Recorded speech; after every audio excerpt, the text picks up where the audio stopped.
রহমানির রহিম। আসসালামু আলাইকুম ডিয়ার ফার্স্ট ইয়ার স্টুডেন্টস, আশা করছি তোমরা সবাই ভালো আছো। আমরা ইউনিট 3 লেসন 2 এর যে পোয়েম দুটো আছে সেগুলো কিন্তু গত ক্লাসে সেই চ্যাপ্টারটি শুরু করেছিলাম। তো আজকে আমরা ডিএইচ লরেন্সের যে ড্রিমস যে কবিতাটি আছে এটি নিয়ে একটু আলোচনা করি। তাহলে চলো তোমরা একটু বইটাও খুলে বসতে পারো। All people dream but not equally.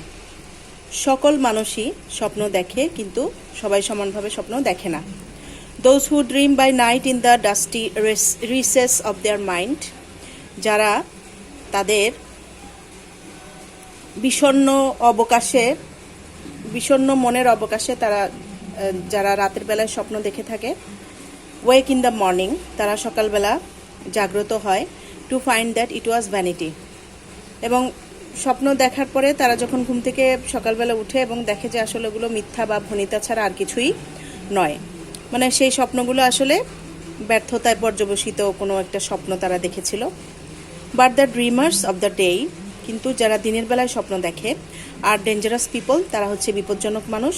For they dream their dreams with open eyes, কারণ তারা যে স্বপ্নগুলো দেখে থাকে একেবারে খোলা চোখেই সেই স্বপ্নগুলো দেখে এবং জাগ্রত অবস্থায় দেখে।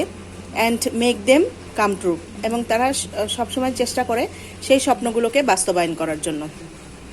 এই হচ্ছে ডিএইচ লরেন্সের যে ড্রিমস কবিতাটি, আমরা তার সম্পর্কে একটু জানতে পারলাম। এখন এই কবিতাটির যে থিম, সেই থিম সম্পর্কে একটু আমরা দেখে নিই।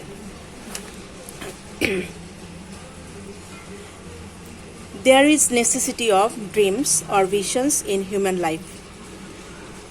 আমাদের জীবনে, মানব জীবনে স্বপ্নের অবশ্যই প্রয়োজনীয়তা রয়েছে। Dreams encourage people and drive people to achieve their goal. স্বপ্ন আসলে মানুষকে উৎসাহিত করে থাকে এবং তাদেরকে পরিচালিত করে যেন তাদের যে আশা আকাঙ্ক্ষা বা লক্ষ্যস্থল আছে সেখানে যেন তারা পৌঁছাতে সক্ষম হয়। People with such dreams are real dreamers. যারা এই ধরনের স্বপ্ন দেখে থাকেন যে সমস্ত মানুষ, তারাই আসলে প্রকৃত পক্ষে স্বপ্নচারী মানুষ। দ্য পোয়েট সেজ দ্যাট, কবি বলেন যে অল পিপল ড্রিম, সব মানুষই স্বপ্ন দেখে, but they do not dream in the same way, কিন্তু তারা আসলে একইভাবে স্বপ্নগুলো দেখে না। Some people dream when they sleep to rest. কিছু মানুষ যখন অবকাশের সময়ে, বিশ্রামের সময় ঘুমায়, তখন তারা স্বপ্ন দেখে। অন ওয়েকিং আপ, জাগ্রত হয়ে, দে ফাইন্ড দেয়ার ড্রিমস, তারা দেখে যে তাদের স্বপ্নগুলো পয়েন্টলেস, উদ্দেশ্যহীন, অ্যান্ড ফিউটাইল, এবং নিরর্থক। সেই স্বপ্নগুলোর আর কোনো মিনিং হয় না, কারণ সেগুলো তো আসলে বাস্তব নয়। সাম ড্রিমার্স আর, কিছু স্বপ্নচারী আছেন। ডেঞ্জারাস পিপল, তারা বিপজ্জনক মানুষ। অ্যাজ দে ড্রিম কনসাসলি, যেহেতু তারা সচেতনভাবে স্বপ্নগুলো দেখে। And struggle hard to let their dream come true, এবং তারা কঠোর পরিশ্রম করে যেন তাদের সেই স্বপ্নগুলো বাস্তবে পরিণত হয়। তাহলে এই হচ্ছে আমাদের এই কবিতার থিম। তোমাদের কিন্তু পরীক্ষাতে এগুলো আসে, থিম অথবা সামারি। তোমরা থিম এবং সামারি দু ধরনের ভাবেই কিন্তু শেখা উচিত। এখন আসো, এখানে তোমাদের বইয়ে কতগুলো কোয়েশ্চেন ছিল। নাম্বার 3-তে একটু লক্ষ্য করলেই বুঝতে পারবে। আগে আমরা ডিএইচ লরেন্সের যে ড্রিমস কবিতাটি, এটি আগে এর উপরে যে প্রশ্নগুলো আছে এবং থিম ছিল সেটা শেষ করতে চাচ্ছি। তারপর আরেকটি কবিতা যেটা আছে হিউজের কবিতা, সেটি নিয়ে আমরা পরে আলোচনা করছি। তো এখানে প্রথম প্রশ্নটি আছে, what type of dreams is Lawrence referring two in his poem. Lawrence তার কবিতাতে কোন ধরনের স্বপ্নের কথা বলেছেন? Lawrence is referring two night dreams. Lawrence আসলে এখানে বলছেন যে রাতের স্বপ্নের ব্যাপারে, অ্যান্ড ডে ড্রিমস, এবং দিবা স্বপ্নের ব্যাপারে, ইন হিজ পোয়েম, তার কবিতাতে।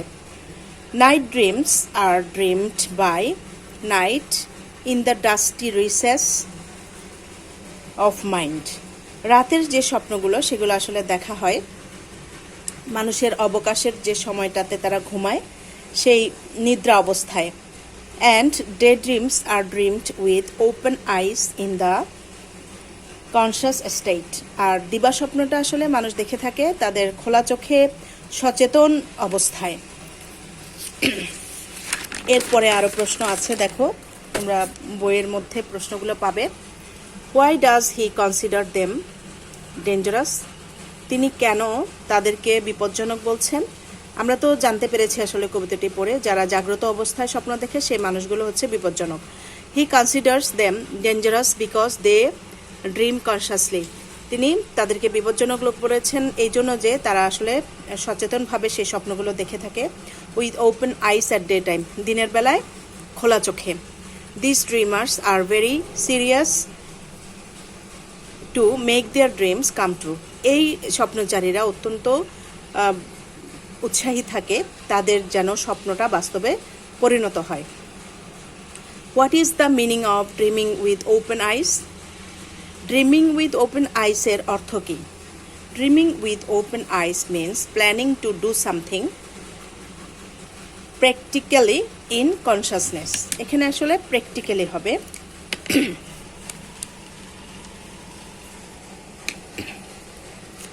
তাহলে যে স্বপ্নটা যে আমরা খোলা চোখে দেখে থাকি, এটার অর্থ হচ্ছে কোনো কিছুর ব্যাপারে পরিকল্পনা করা, বিশেষ করে যেটার বাস্তবতা আছে, সচেতনভাবে আমরা বাস্তবতার নিরিখে যেই স্বপ্নগুলো খোলা চোখে দেখে থাকি।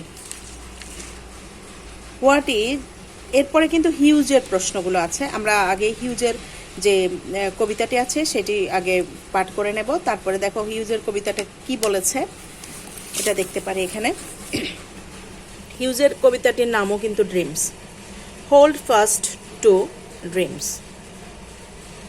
স্বপ্ন তোমরা কঠোরভাবে ধরে রাখো তোমাদের স্বপ্নকে। ফর ইফ ড্রিমস ডাই, কারণ স্বপ্নগুলো যদি মরে যায়। Life is a broken winked bird, তাহলে তখন আমাদের যে জীবনটা হয়ে যায় ডানা ভাঙা একটি পাখির ন্যায়। দ্যাট ক্যানট ফ্লাই, যে পাখিটি আর উঠতে পারে না।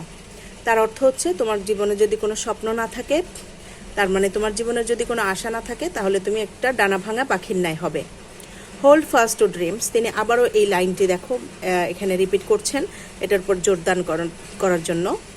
For when dreams go life is a barren field frozen with snow.